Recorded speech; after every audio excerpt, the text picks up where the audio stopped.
저희가 앞서서 전시 환경이 어떻게 변화가 되고 있는지에 대해서 쭉 얘기를 해보았는데요. 좀 더 이제 그럼 깊이 들어가서 온라인화가 되어가고 가상화가 직접적으로 되면서 전시가 그리고 작품을 보여주는 방법이 어떻게 바뀔 수 있을지에 대해서 좀 더 얘기를 해보면 좋겠어요. 네. 기술이 발달하면서 작품이나 전시도 달라질 수 있을까요? 네, 당연히 전시는 달라질 수 있을 것이고요. 작품을 제작하는 작가님들은 또 좀 다를 것 같아요. 사실, 네. 뭐 기술은 하나의 그냥 임팩트 정도라고 저는 생각을 하고,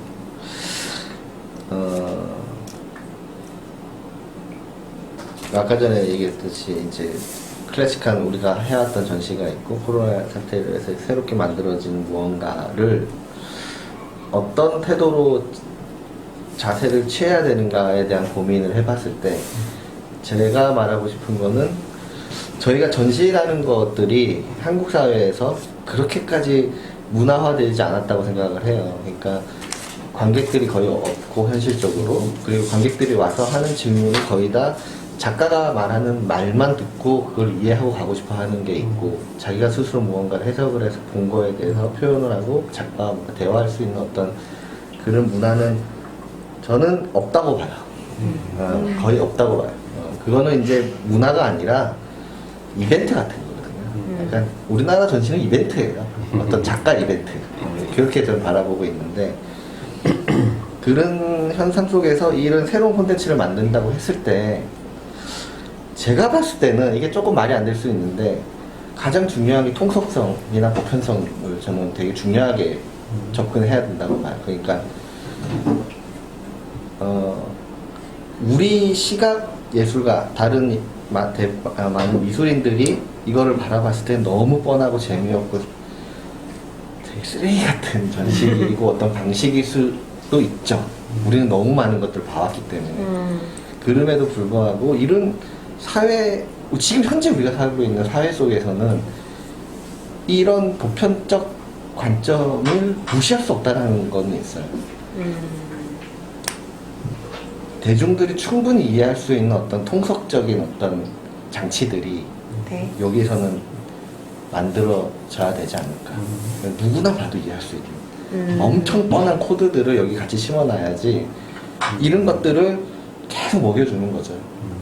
전시장에서 못 먹었던 것들을 여기서 계속 먹여주면 핵심은 있는 거예요. 계속 먹으니까. 그러면 언젠가는 이거 아닌데? 라는 생각도 들고 다르게 먹어도 될 것 같은데?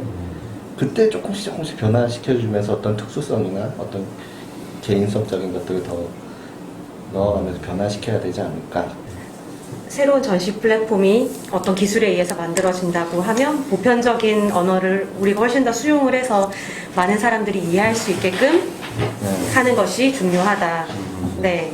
저는 조금 다른 생각을 하고 있는데요. 그러니까 지금 작가님이 얘기하셨던 거는 제가 보기에는 여전히 좀 컨텐츠에, 작품의 컨텐츠에 좀 집중된 게 아닌가 싶어요. 근데 아까 말씀드렸던 것처럼 저는 하나의 어떤 예술이든 그 작품이라고 하는 건 컨텐츠만으로 환원될 수 없는, 그것이 놓여져 있는 사회적인 공간, 그것과 관계하고 있는 수많은 사회적인 관계, 이 속에서 이제 받아들여진다고 생각하거든요.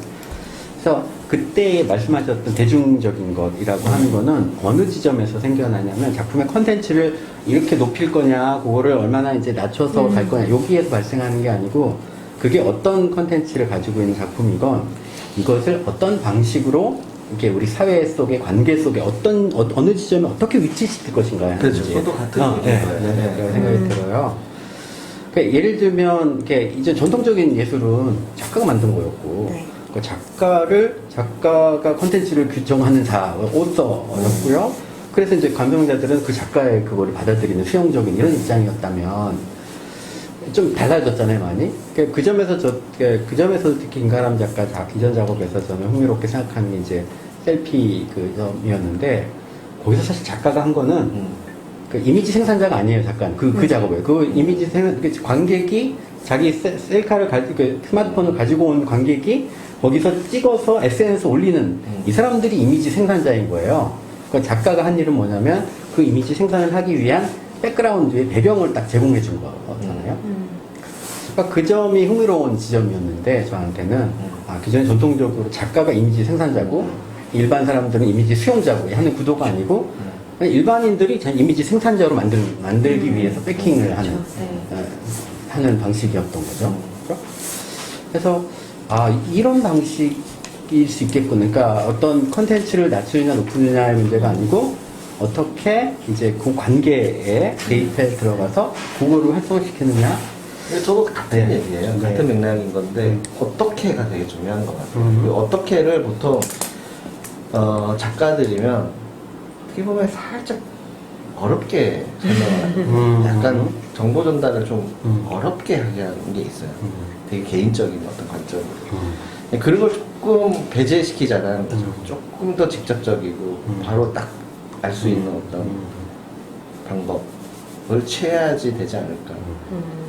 저는 근데 그거를 작가가 해야 할 일이니까 꼭 어떤 업무 분장처럼 딱딱 나눌 필요는 없는데 사실 작업을 하는 작가가 그것까지도 생각을 하면서 해야 될까? 예술가인데 사실 그거는 그게 기획자일 수도 있고 아까 말했던 것처럼 아예 새로운 어떤 직업군이 생긴다라고 하면 편집자일 수도 있을 것 같고 각색자일 수도 있을 것 같고 작가가 할 것이 아니라 그걸 해줄 수 있는 다른 사람이 저는 하는 게 옳지 않나라는 생각이 들거든요.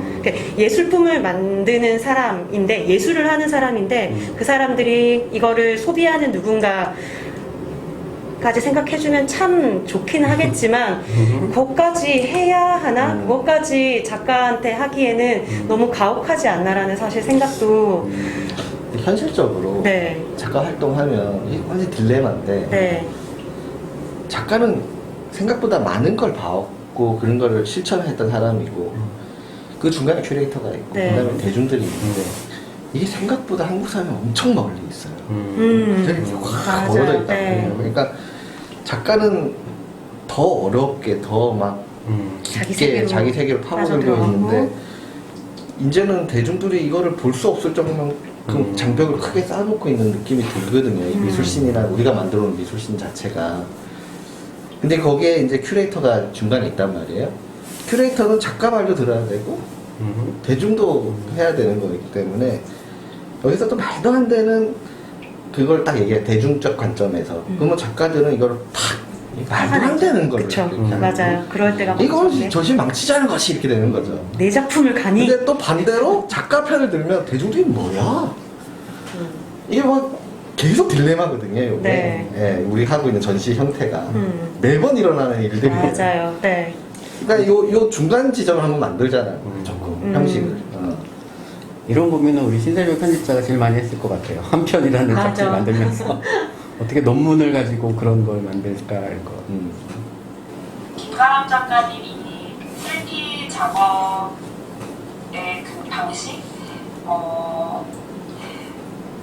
저는 작가님 설명 듣고 그 타임라인을 생각하게 됐는데 확실히 대림에서는 그걸 적극적으로 드러내는 방식으로만 관객몰이를 할 때 다른 미술관에서 좀 애템하고 있던 그 시기가 생각이 나고 그때 작가님이 이런 작업을 했다는 거의 의미가 이미 기획자적인 것 같아요. 큐레이터를 생각하고 있는 거고 그리고 거기에 대해서 김남기 선생님이 분명히 의미를 찾으실 것 같고 왜냐하면 보여진다는 것 같은 책에서 그 셀카라는 게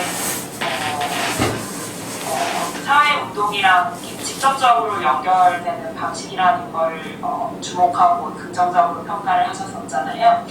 그래서 그 두 분의 한 쌍에 대해서 충분히 공감이 가고 조경재 작가님 이제 그 있잖아요. 좋은 작업과 좋은 전시 그리고 방금 말씀해주신 게 사실은 가책면이 분명히 있는데 뭔가 저는 이렇게 빨리 요약하면 되게 민주주의적인 그 상황에 대한 긍정이라고 생각은 하거든요. 이 네트워크를 통해서 글로 나아갈 수밖에 없다는 큰 흐름은 다들 느끼고 있는데, 그리고 이 글에서 인용을 해보자면 관객이 각자의 관점과 지적 방향성에 비춰 각자의 생각을 이야기한다. 되게 아름다운 문장이면서 사실은 좀 비판적인 개입인 것 같거든요. 지금 글씨에 관해서. 그래서 자꾸 큰 틀에서는 같은 생각을 하고 있는데 구체적으로 현장에서 이제 이게 어떻게 이루어져야 되는지 사실 모르겠다든지 충분하지 않다는 지적 사이에 이제 그 심연에 대해서 생각을 하게 돼요. 제가 이제 환상호 만들 때도 이 주제 자체가 결국은 되게 까다로운 철학적인 맥락이고, 근데도 모든 시각 예술을 비롯한 근대 예술에서의 그런 큰 주제였고, 그래서 이거를 어떻게 편집자로 소화해서 내보낼지가 다른 호흡보다도 좀 어려운 면이 있었는데 돌이켜보면 좀 덜 됐다는 생각이 들거든요. 독자의 반응이나 굉장히 어려워하고 글들 10편을 모아서 읽어도 뭔지 잘은 모르겠다. 근데 이제 제일 마음 편한 거는 독자 반응 중에 그냥 여러 가지 생각해보게 됐다. 그리고 정말 다양한 접근이 있는 것 같다. 이런 게 사실 그 조경수 작가님 말씀하신 것처럼 되게 통합적인 면도 있는 것 같고요. 자기에 비춰서 이 얘기를 하는 거니까. 근데도 그 이상으로 이제 뭔가를 교정하고 이렇게 가르치려고 하는 것까지는 애초에 불가능하다는 생각도 들어요. 그리고 사실 이런 이 빠져드는 몰입의 문제, 우리가 아까 VR에 대해서 얘기할 때 결국 우려했던 그런 문제, 굉장히 혼자서 몰입되어서 자기만의 그런 소통되지 않는 맥락 속에서만 몰입하는 그런 관계에 대해서 우려할 때 역시 꼰대라서 그런 관계를 너무 연구하고 싶은 걸까? 근데 그런 어려움이 저는 환상편에서 제일 중요한 그 텍스트로 다뤘던 그 호프만의 모래사나이에 들어있다고 생각을 했거든요. 재밌는 게 이제 지금 저희가 VR 얘기했고 그 앞에 이제 완전히 성공한 스마트폰이라는 매체가 있다면 호프만에서는 이제 그게 망원경인 거예요. 지금 생각하면 그 뭐 대단한 기계인가 싶지만 그 소설 속에서는 그 주인공이 망원경을 통해서 어떤 그 환상적인 여인을 본다는 게 이 사람의 지각에 엄청난 영향을 주고 있다는 거. 근데 모래사나이는 약간 스포일러가 될 수는 있지만 그 망원경이라는 그 완전 새로운 기계를 통한 그 시각의 이 집중이 되게 파멸적인 결과를 불러일으킬 수 있다는 이제 그런 뭔가 비평적인 시선이 들어있다고 보거든요. 그래서 제가 그런 관점으로 환상을 접근할 때 어렴풋이 느꼈던 건 환상은 절대 틀린 게 아니고 잘못된 거거나 가짜인 건 아니고 너무나 오히려 더 생생한 현실이 있는데 결국 인간으로서는 그 확 빠져드는 거 그리고 비판적인 거리두기 둘 다 할 수밖에 없다는 거 좀 밋밋한 그런 결론을 얻을 수밖에 없었어요. 그리고 그 점에서라도 조경래 작가님 말씀하신 그럼 진짜로 어떻게 그거를 왔다 갔다 할 건지 그거는 현장에서밖에 보여줄 수 없는 것 같아요.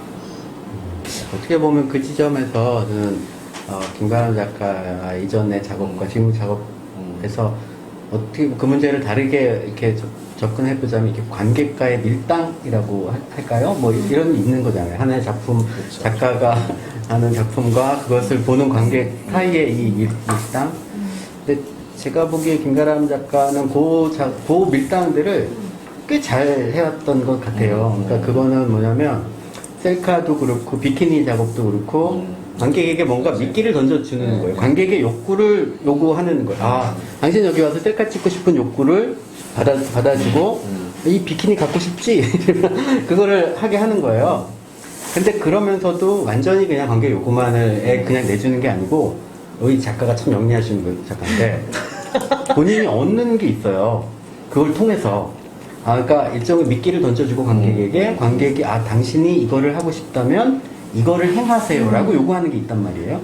그러니까 관객의 욕망과 작가의 요구가 사실 교환되는 측면들이 늘 있어요.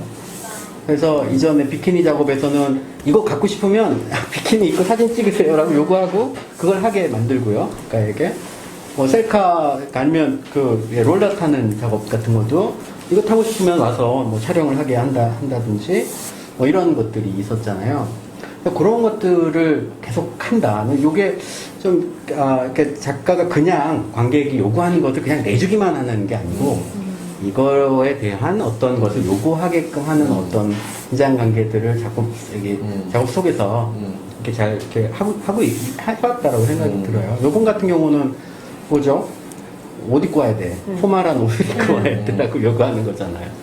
근데 이제 그러면서 이번 작업 같은 경우 흥미로웠던 거는 포멀한 옷을 입고 오도록 관객에게 요구를 하면 관객은 이제 옷을 멋지게 빼 입었으니까 우리 전시장 가보셔서 알지만 전시장이 참 이게 사진 찍으면 그럴듯하게 나오게 꾸며졌잖아요. 이 커튼과 이 와인빛 벽지와 조명 하나하나 이제 비추고 있는 이것들이 되게 사진 찍기 좋단 말이에요. 셀카 찍고 싶은 욕망을 막 불러일으킨단 말이에요. 근데 그 욕망을 따라서 이제 그 앞에서 사진을 찍으려고 이렇게 스마트폰을 딱 누르면 자기 셀카도 찍을 수 있지만 동시에 거기가 QR코드를 통해 가지고 사실 작가의 작품이 자기 스마트폰에 들어와 링크가 그쵸. 되게 교묘한 그러니까 관객의 욕망을 어떻게 이용하냐면 작가의 이전 작업들을 관객 개개인의 스마트폰으로 시청하도록 하는 방식으로 관객의 욕망을 이용하는 거예요. 이게 여기서도 이렇게 계속 김민하 작가의 작업에서는 이 두 개가 그러니까 사람들의 욕망을 이렇게 받아들이면서도 또한 작가의 요구를 또 관철시키는 아주 좀 영리한 방법들을 전략들을 계속 이렇게 만들어 왔다는 생각이 들더라고요. 요런 것들. 그러니까 요런 거는 작품의 내용으로 콘텐츠로 환원될 수가 없잖아요. 요 상황을 어떻게 영상으로 찍어서 어떻게 보여줘.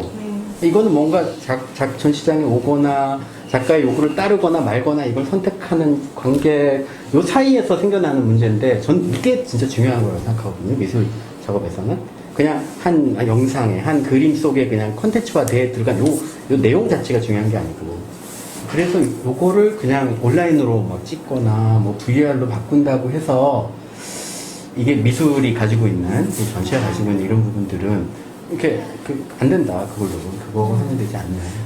근데 또 갑자기 약간 저의 이 장난꾸러기 같은 마음으로는 진짜로 한번 대박인 VR 작품 만들어서 김나리 선생님 한번 감동을 시켜봐야겠다. VR도 가능성이 있구나 한번 그러면